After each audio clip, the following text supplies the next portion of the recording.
எல்லாருக்கும் வணக்கம்.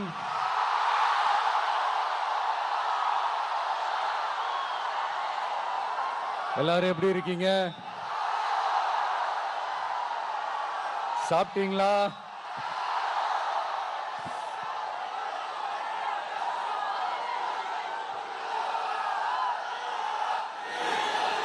அண்ணா அவர்களுக்கு ஒரு வணக்கம், பெரியார் அவர்களுக்கு ஒரு வணக்கம். இப்ப நான் எந்த மண்ணில் நின்னுட்டு இருக்கிறேன் தெரியுமா?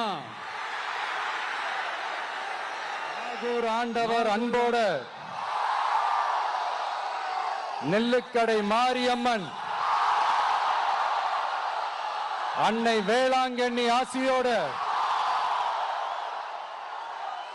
கடல் தாய் மடியில் இருக்கிற என் மனசுக்கு ரொம்ப நெருக்கமான நாகப்பட்டினம் மண்ணில் இருந்து நின்று பேசிட்டு இருக்கிறேன். என் நெஞ்சில் குடியிருக்கும்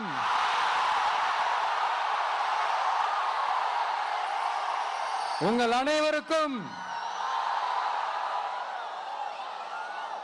என்னைக்குமே ஒரு மீனவ நண்பனா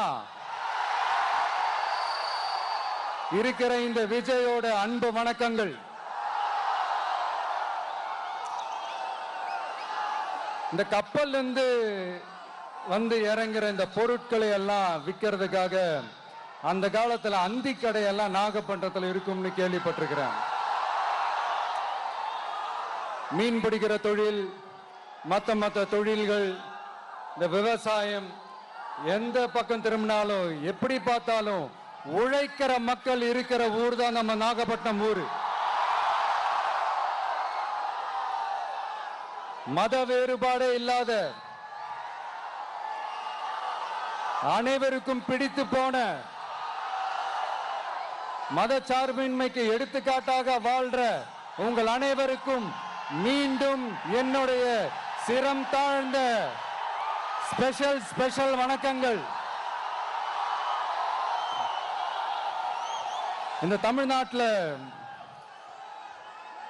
இந்த மீன் ஏற்றுமதியில் 2வது இடத்துல இருக்கிறது நம்ம நாகப்பட்டினம் ஹார்பர் தான். ஆனா அங்க நவீன வசதிகளோட இந்த மீன் பதப்படுத்துற இந்த மாடர்ன் தொழிற்சாலைகள்லாம் இல்லை. அது மட்டும் இல்ல, இந்த அடிப்படை வசதிகள் கொண்ட இந்த வீடுகள்லாம் இல்லாம ரொம்ப அதிகமா இந்த குடிசை பகுதிகள் இருக்கிற ஊரும் நம்ம நாகப்பட்டினம் ஊரு தான்.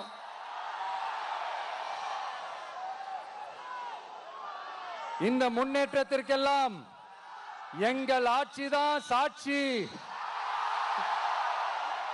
அப்படி இப்படின்ட்டு இந்த அடுக்குமொழியில பேசி அது நம்ம கேட்டு காதுல இருந்து ரத்தம் வந்ததா மிச்சம்.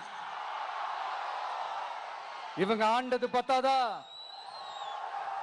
இப்படி தவிக்கிறாங்களே நம்ம மக்கள், அது பத்தாதா?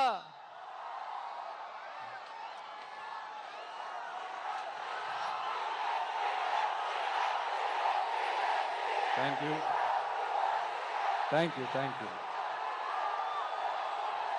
இந்த இலங்கை கடற்படையால நம்ம மீனவர்கள் தாக்கப்படுறதையும், அதுக்கான காரணத்தை பத்தியும் அதுக்கான தீர்வை பத்தியும் நான் மதுரை மாநாட்டிலே நான் பேசியிருந்தேன். அது ஒரு தப்பா?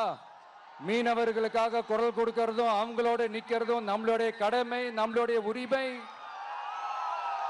நான் என்ன இன்னைக்கு நேத்தாங்க அவங்களுக்காக குரல் கொடுக்கிறேன். இதே நாகப்பட்டினத்துல 14 வருஷத்துக்கு முன்னாடி 2011 February 22 இதே நம்ம மீனவர்கள் தாக்கப்பட்டதை கண்டிச்சு ஒரு பொதுக்கூட்டம் ஒண்ணு நடத்தணும் இல்லையா? இந்த விஜய் களத்துக்கு வர்றது ஒண்ணு புதுசு இல்ல கண்ணா. எப்போ வந்தாச்சு. என்ன ஒண்ணு, முன்னாடிலாம் விஜய் மக்கள் இயக்கம் என்ற அந்த இயக்கமா வந்து நிற்போம். இப்ப தமிழக வெற்றி கழகம் என்ற அந்த ஒரு அரசியல் இயக்கமா வந்து நிக்கிறோம். அவ்வளவுதான் வித்தியாசம். அன்னைக்கும் சரி, இன்னைக்கும் சரி, இனிமேலும் சரி, மக்களுக்காக மக்களோட நிக்கிறது தான். இது புரிய வேண்டியவங்களுக்கு புரிஞ்சா சரி.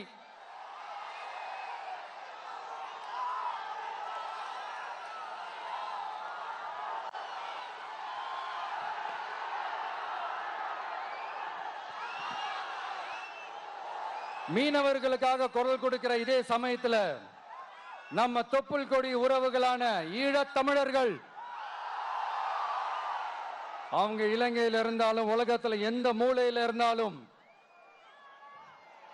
தாய் பாசம் காட்டின தலைவனை இழந்து தவிக்கிற அவங்களுக்காகவும் குரல் கொடுக்கிறது, அவங்களுக்காகவும் நிக்கிறது நம்மளோட கடமை இல்லையா?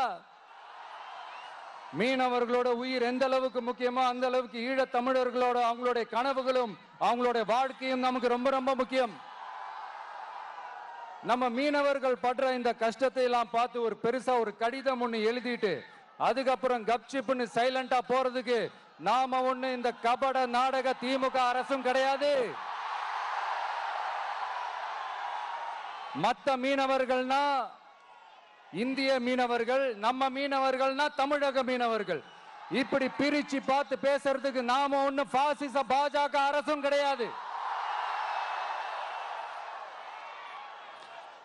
நிரந்தரமான தீர்வு, நிரந்தரமான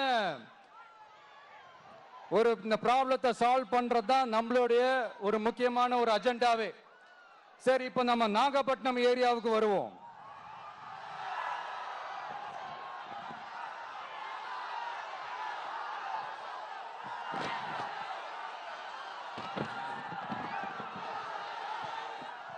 இங்க இருக்கிற மண் வளத்தை பாதிக்கிற இறால் பண்ணைகளை முறைப்படுத்தணும். அப்பதான் மீனவர்களோட வாழ்வாதாரமும் விவசாயிகளோட வாழ்க்கையும் பாதிக்காம இருக்கும். கடலோர கிராமங்கள்ல மீன் அரிப்புல இருந்து பாதுகாக்கிற அலையாத்தி காடுகளை அழிக்கிறத பத்தி தடுத்து நிறுத்தி அதுக்கு ஒரு வழி பண்ண வேண்டிய அரசாங்கத்துக்கு இதை விட ஒரு முக்கியமான ஒரு வேலை ஒண்ணு இருக்கு. அது என்ன தெரியுமா? சொந்த குடும்பத்தோட வளர்ச்சியும் சொந்த குடும்பத்தோட சுயநலமும் தான் அந்த முக்கியமான வேலை. இங்க இருக்கிற மக்களுக்கு குடிக்க தண்ணி இல்லாம தவிக்கிறாங்க. அதுக்கு தீர்வா காவிரி தண்ணியை கொண்டு வரலாம், மக்களோட தாகத்தை தீர்க்க. கொண்டு வந்தாங்களா? இவ்வளவு பாரம்பரிய கடல் சார்ந்த ஊர்ல ஒரு கவர்மெண்ட் மெரைன் காலேஜ் ஒன்னு கொண்டு வரலாம். கொண்டு வந்தாங்களா? மீன் சம்பந்தமான எந்த தொழிற்சாலையும் அமைக்கல. அமைச்சாங்களா? அட்லீஸ்ட் நிறைய பேருக்கு வேலை வாய்ப்பு கிடைக்கிற மாதிரி தொழில் வளர்த்தியாவது பெருக்கலாம், அதையாவது செஞ்சாங்களா? ஆனா ஒவ்வொரு டைமும் வெளிநாட்டுக்கு டூர் போயிட்டு வர்றப்பெல்லாம் அத்தனை கோடி முதலீடு, இத்தனை கோடி முதலீடுன்னு சிஎம் அவர்கள் சிரிச்சுக்கிட்டே சொல்லுவாரு. சிஎம் சார், மனசை தொட்டு சொல்லுங்க, வெளிநாட்டு முதலீடா இல்ல வெளிநாட்டுல முதலீடா? ஒட்டுமொத்த தமிழ்நாட்டுக்கும் முதலீடா இல்ல உங்க குடும்பத்தோட முதலீடு வெளிநாட்டுக்கு போகுதா? வேளாங்கண்ணி, நாகூர், கோடியக்கரைன்னு இங்க இருக்கிற டூரிஸ்ட் பிளேஸ் எல்லாம் கொஞ்சம் நல்லா டெவலப் பண்ணலாம். பண்ண என்ன குறைஞ்சா போயிடுவீங்க? வேதாரண்யம் பகுதியில் உப்பு ஏற்றுமதி செய்யறதுக்கு வசதியை செஞ்சு கொடுக்கலாம். செஞ்சாங்களா? நாகூர் ஆண்டவர் அரசு மருத்துவமனையில பிரசவம் பார்க்கிற டாக்டரே இல்லையா? நாகப்பட்டினம் புது பஸ் ஸ்டாண்டையாவது சுத்தமா சுகாதாரமா வச்சுக்கிறாங்களா? நாகப்பட்டினம் ரயில்வே ஸ்டேஷன் வேலைகளை சீக்கிரமா முடிச்சு வைக்கலாம், அதையாவது செஞ்சாங்களா? இங்க ஏற்கனவே இருந்த ஸ்டீல் ரோலிங் மில்லையும் ரயில் பெட்டி தயாரிக்கிற தொழிற்சாலை மூடிட்டாங்க. அத மறுபடியும் திறந்தா நிறைய பேருக்கு வேலை வாய்ப்புகள் கிடைக்கும். ஏன் அதை பத்தி யோசிக்கல? மேலக்கோட்டை வாசல் NH மேம்பாலம் கட்டி 50 வருஷம் ஆச்சு. அது சரியா மேம்படுத்தலாம், அதை செஞ்சாங்களா? Thanjavur to Nagapattinam NH road வேலை பல வருஷமா நடக்குது, இன்னும் முடிச்ச பாடே காணும். அதை வேகப்படுத்தி முடிச்சிருக்கலாம், அதையாவது செஞ்சாங்களா? ரொம்ப முக்கியமா நெல்லு மூட்டையெல்லாம் மழை காலத்துல வெள்ளத்துல நனைஞ்சு நம்ம விவசாயிங்க எவ்வளவு வேதனைப்படுறாங்க. அதுக்கு சரியான ஒரு குடவுன் கட்டி தரலாம், அதையாவது கட்டி தந்தாங்களா? எலெக்ஷனுக்கு முன்னாடி திமுக காரங்க வந்து செய்வோம் செய்வோம் செய்வோம் செய்வோம்னு சொன்னாங்களே, செஞ்சாங்களா? இதெல்லாம் எதுவுமே செய்யாம எல்லாத்தையும் செஞ்ச மாதிரியே அதையும் பெரியமையா வேற சொல்லுவாங்க இவங்க. நான் போன வாரம் திருச்சிக்கும் அரியலூர் மாவட்டத்துக்கும் போய் நம்ம மக்களை சந்திக்க போயிருந்தேன். அப்போ பெரம்பலூரும் போக வேண்டியது. அங்க சில ரூல்ஸ் அண்ட் ரெகுலேஷன்ஸ், ஒரு கட்டத்துக்கு அப்புறம் இந்த பஸ்ஸே மூவ் ஆகல. அதுக்கப்புறம் அதை தாண்டி ஒரு டைமுக்கு மேல பேசுறது, சரி அதெல்லாம் விடுங்க. இந்த நேரத்தில் பெரம்பலூர் பகுதி மக்களுக்கு நான் மன்னிப்பு கேட்டுக்கிறேன். சீக்கிரமாவே உங்களை தேடி நான் வருவேன் ஃபார் ஷுவர். நம்ம இந்த டூர் பிளான், இந்த ஷெட்யூல் போட்டதுக்கு அப்புறம் அது என்னப்பா சனிக்கிழமை சனிக்கிழமை சனிக்கிழமை அப்படின்னு ஒன்று ஸ்டார்ட் ஆச்சு. அது ஒன்றும் இல்லை, உங்க எல்லாரையும் பார்க்கும்போது உங்களுக்கு எந்த விதமான டிஸ்டர்பன்ஸும் இருந்துடக்கூடாது. முக்கியமா உங்களோட வேலைகளுக்கு எந்த விதமான டிஸ்டர்பன்ஸும் இருந்துடக்கூடாது அப்படின்ற ஒரே காரணத்துக்காக தான் இப்படி வீக்கெண்டா பார்த்து இப்படி இந்த பிளானை ஷெட்யூல் பண்ணோம். லீவு நாட்கள்ல, ஓய்வு நாட்கள்ல வரணும்ன்றதான் அந்த எண்ணமே. அது மட்டும் இல்ல, அரசியல்ல சில பேருக்கு நம்ம ஓய்வும் கொடுக்கணும் இல்லையா? அதனாலதான் இந்த ஓய்வு நாட்களா பார்த்து இப்படி செலக்ட் பண்ணோம். சரி, இப்போ நம்ம மக்களை சந்திக்கிறதுக்கு, நம்ம சொந்தங்களை சந்திக்கிறதுக்கு எத்தனை கட்டுப்பாடுங்க. அந்த இடத்துல பர்மிஷன் இல்ல, இந்த இடத்துல பர்மிஷன் இல்ல. ஆனா அதுக்கான காரணங்கள்லாம் நீங்க கேட்டீங்கன்னா சொத்தையான காரணமா இருக்கும். அங்க பேசக்கூடாது, இங்க பேசக்கூடாது, 5 நிமிஷம் தான் பேசணும், 10 நிமிஷம் தான் பேசணும். நான் பேசுறதே 3 நிமிஷம் தான். அதுலயும் அது பேசக்கூடாது, இதை பேசக்கூடாதுன்னு சொன்னா அப்புறம் நான் எதை தான் பேசுறது? அரியலூர்ல போனப்போ நான் கரெக்டா அந்த ஊருக்கு போறதுக்கு முன்னாடி அந்த ஏரியாலேயே அந்த பவர் கட்டு. அப்புறம் நான் திருச்சிக்கு போய் நான் பேச ஆரம்பிச்சதுக்கு அப்புறம் அந்த ஸ்பீக்கருக்கு போற அந்த வயரு கட்டு. இல்ல, நான் தெரியாம தான் கேட்கிறேன் சிஎம் சார். ஃபார் எக்ஸாம்பிள், இப்போ ஒரு RSS தலைவர் இங்க வராருன்னு வச்சுக்கோங்க, இல்ல நம்ம பிரதமர் மோடிஜி அவர்களோ இல்ல உள்துறை அமைச்சரோ இங்க வராருன்னு வச்சுக்கோங்க. இந்த மாதிரி கண்டிஷன்ஸ்லாம் போடுவீங்க, இந்த மாதிரி பவர் கட் பண்ணுவீங்க, இந்த மாதிரி வயர் கட் பண்ணுவீங்க. கொஞ்சம் கட் பண்ணி தான் பாருங்களேன். முடியாதுல, பேஸ்மெண்ட் அதிரும்ல. நீங்க தான் மறைமுக உறவுக்காரர்களாச்சே. இதாவது பரவாயில்லைங்க. இதை தாண்டி ஒரு ரூல் ஒண்ணு போட்டாங்க, பஸ்ஸுக்குள்ளேயே இருக்கணுமா, பஸ்ஸை விட்டு வெளியில வரக்கூடாதான், கையை இவ்வளவுதான் தூக்கணுமா, இப்படியே வரணுமா, மக்களை பார்த்து சிரிக்காத, மக்களை பார்த்து கையசைக்காத, இப்படியெல்லாம்.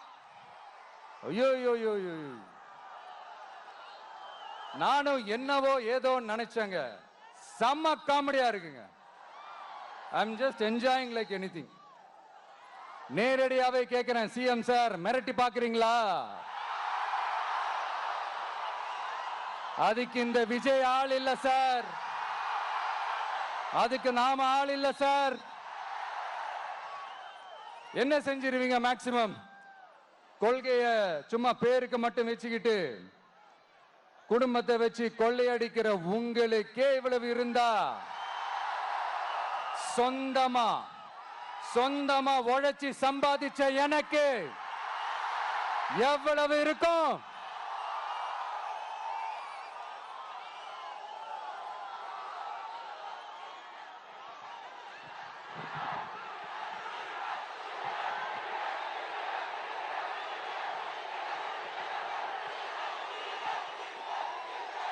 தேங்க்யூ நண்பா. என்ன நாங்க பெருசா கேட்டுவிட்டோம்? மக்கள் நிம்மதியா ஃப்ரீயா நின்று பார்க்கறதுக்கு ஒரு இடம், அதை நாங்க தேர்வு செஞ்சு அதுக்கு பர்மிஷன் கேட்கிறோம். ஆனா நீங்க என்ன பண்றீங்க? அந்த இடத்தையெல்லாம் விட்டுட்டு நெருக்கடியோட, மக்கள் நெருக்கடியோட எங்கெல்லாம் நிப்பாங்களோ அந்த இடமா பார்த்து செலக்ட் பண்ணி தரீங்க. உங்க எண்ணம் தான் என்ன சார்? நான் அவங்கள பார்க்க கூடாது, அவங்களோட பேசக்கூடாது, அவங்க குறைகளை கேட்க கூடாது, அவங்களுக்காக குரல் கொடுக்க கூடாது. என்னதான் சார் உங்க எண்ணம்? சரிங்க சார், ஒரு அரசியல் தலைவன் அப்படின்றதெல்லாம் மறந்துருங்க. ஒரு சாதாரண ஒரு தமிழ்நாட்டு மண்ணோட ஒரு மகனா, ஒரு நம்ம தமிழ் மக்களுடைய ஒரு சொந்தக்காரனா, என் மக்களை, என் குடும்பத்தை, என் சொந்தங்களை நான் பார்க்க போனா என்ன பண்ணுவீங்க? அப்பவும் தடை போடுவீங்களா? வேணாம் சார். இந்த அடுக்குமுறை, இந்த அராஜக அரசியல்லாம் வேணாம் சார். நாம ஒண்ணு இங்க தனியால் இல்லைங்க சார், மாபெரும் மக்கள் சக்தியோட பிரதிநிதிங்க சார், மாபெரும் பெண்கள் சக்தியோட சகோதரன் சார், மாபெரும் இளைஞர் இயக்கமா இருக்கிறோம் சார். மறுபடியும் சொல்றேன், 2026 ரெண்டு பேருக்கு நடுவுல தான் போட்டியே. ஒண்ணு இன்னொன்னு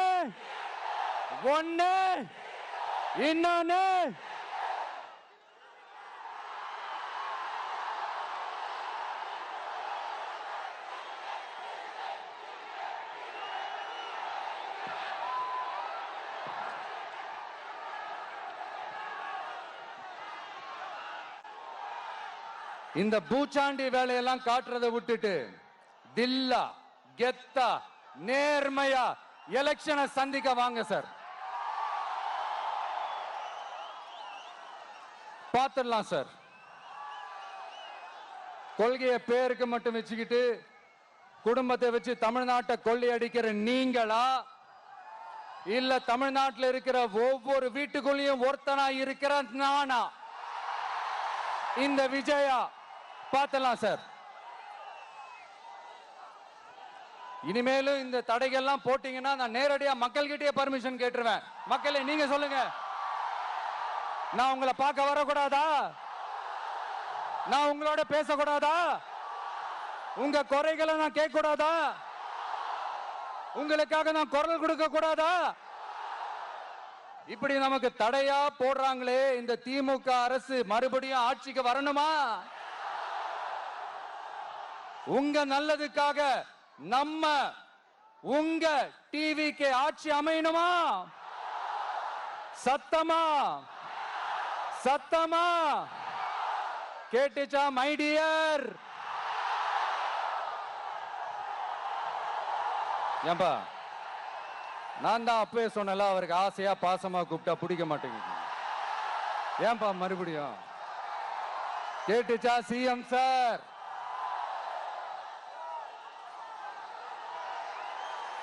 இந்த போர் முழக்கம் உங்களை ஒரு நிமிஷம் கூட தூங்க விடாது, துரத்திக்கிட்டே வரும்.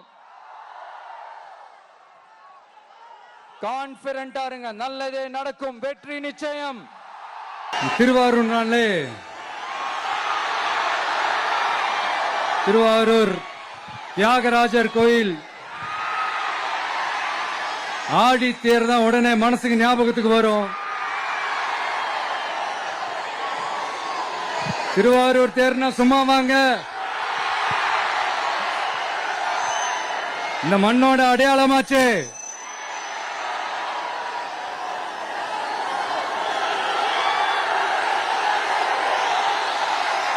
ரொம்ப நாளா ஓடாம இருந்த இந்த திருவாரூர் தேர ஓட்டுனது நான் தான், மாற தட்டி சொல்லிக்கிட்டது யாருன்னு உங்க எல்லாருக்குமே நல்லா தெரியும். ஆனா அவருடைய மகன் மாண்புமிகு சிஎம் அவர்கள் இப்ப என்ன செய்யறாங்க?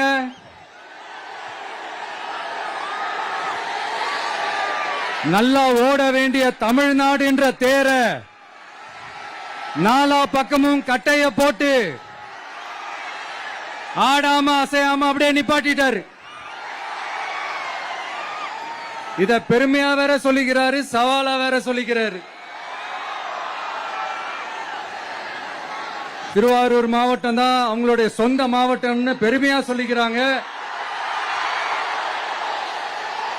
ஆனா இங்க திருவாரூர் கருவாடா காயுது, அத கண்டுக்கவே மாட்டேன்றாங்க. அவங்க அப்பா பேர்ல பேனா வைக்கணும்னு சொல்றீங்க. எல்லா இடத்துக்கும் அவங்க அப்பா பேரை வைக்கிறீங்க. சாரி, உங்க அப்பா பேரை வைக்கிறீங்க. ஆனா உங்க அப்பா பிறந்த இந்த திருவாரூர் மாவட்டத்துல ஒரு அடிப்படை சாலை வசதி கூட சரியா இல்லையா சார்?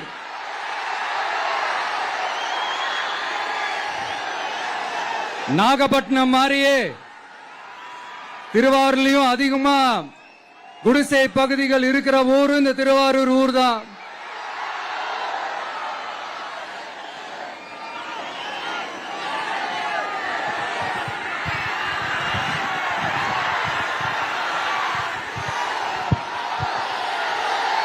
நண்பா, உன்னதான் கேக்குறேன், இங்க இருக்கிற யூனிவர்சிட்டியில எல்லா டிபார்ட்மெண்ட்ஸும் இருக்கு இருக்காதே?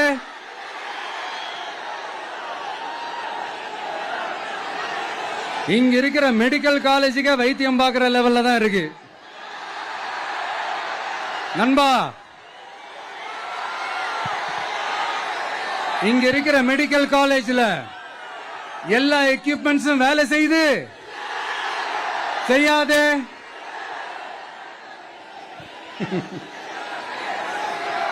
திருவாரூர் ஒரு மாவட்டத்தோட தலைநகர்.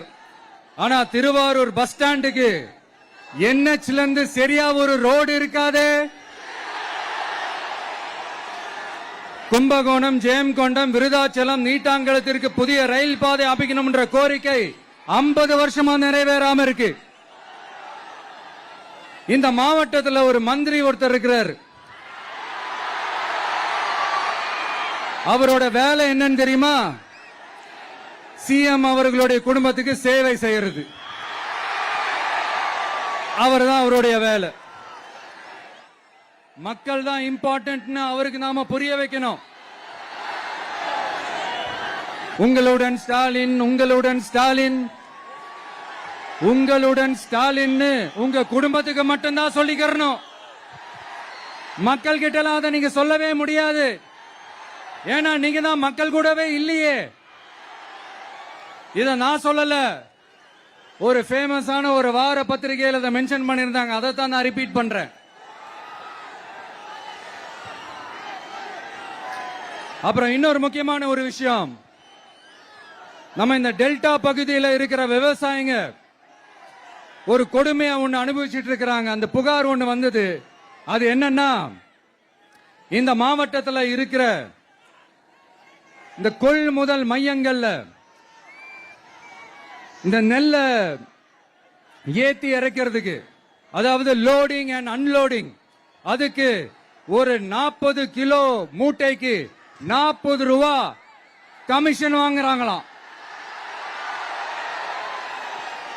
அரசாங்கமே ஒரு மூட்டைக்கு 10 ரூபா கொடுக்கறாங்க. ஆனா இவங்க அதுக்கு மேல 40 ரூபா கமிஷன் வாங்குறாங்க. ஒரு டன்னுக்கு 1000 ரூபாய் கமிஷன். நீங்க கணக்கு போட்டு பாத்தீங்கன்னா இந்த 4.5 வருஷத்துல பல கோடிகள் இந்த டெல்டா பகுதிகளில் இருக்கிற இந்த விவசாயிங்க கிட்ட இருந்து கமிஷனா புடுங்கி இருக்கிறாங்க. இத வேற யாராவது சொல்லியிருந்தா கூட நான் நம்பி இருக்க மாட்டேன்.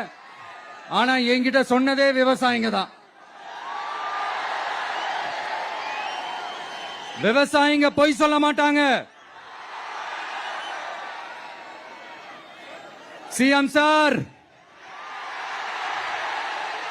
இது உங்க ஆட்சியில் நடந்திருக்குது. உங்களுக்கு வேணா 40க்கு 40னா அது எலெக்ஷன் ரிசல்ட்டா இருக்கலாம். ஆனா இந்த டெல்டா பகுதியில் இருக்கிற விவசாயிகளுக்கு 40க்கு 40னா அவங்க வயிற்றுல அடிச்சு நீங்க வாங்கின அந்த கமிஷன்.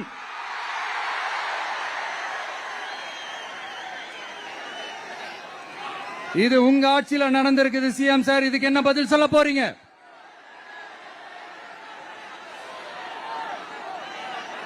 நான் அரியலூர்ல ஒரு விஷயம் தான் சொன்ன, திருப்பி நான் பேசுறேன். ஏன்னா அது ஆழமா உங்க மனசுல பதியணும்ன்றதுக்காக. என்னடா இவன் கேள்வியா கேட்கிறான்னு நினைக்காதீங்க. தீர்வை காண்டி போறதும் தீர்வை நோக்கி போறதும் தான் நம்ம டிவிக்கோட லட்சியமே. நம்மளுடைய தேர்தல் அறிக்கையில அதுக்கான விளக்கத்தை தெளிவா கொடுப்போம். இந்த பொய்யான தேர்தல் அறிக்கையெல்லாம் நாங்க கொடுக்கவே மாட்டோம். எது நடைக்கு சாத்தியமோ எது உண்மையோ அதை மட்டும்தான் சொல்லுவோம், அதை மட்டும்தான் செய்வோம்.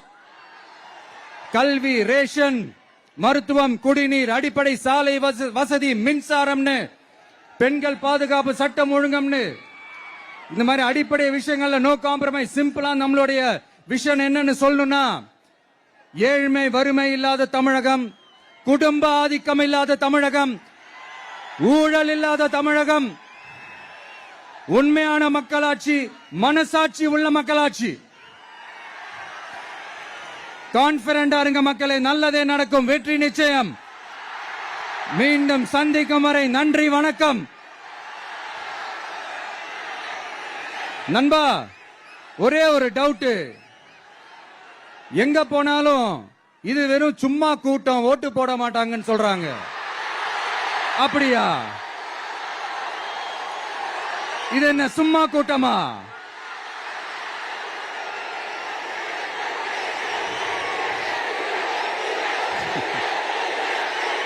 தேங்க்யூ, தேங்க்யூ, கோடான கோடி நன்றிகள். Thank you, thank you.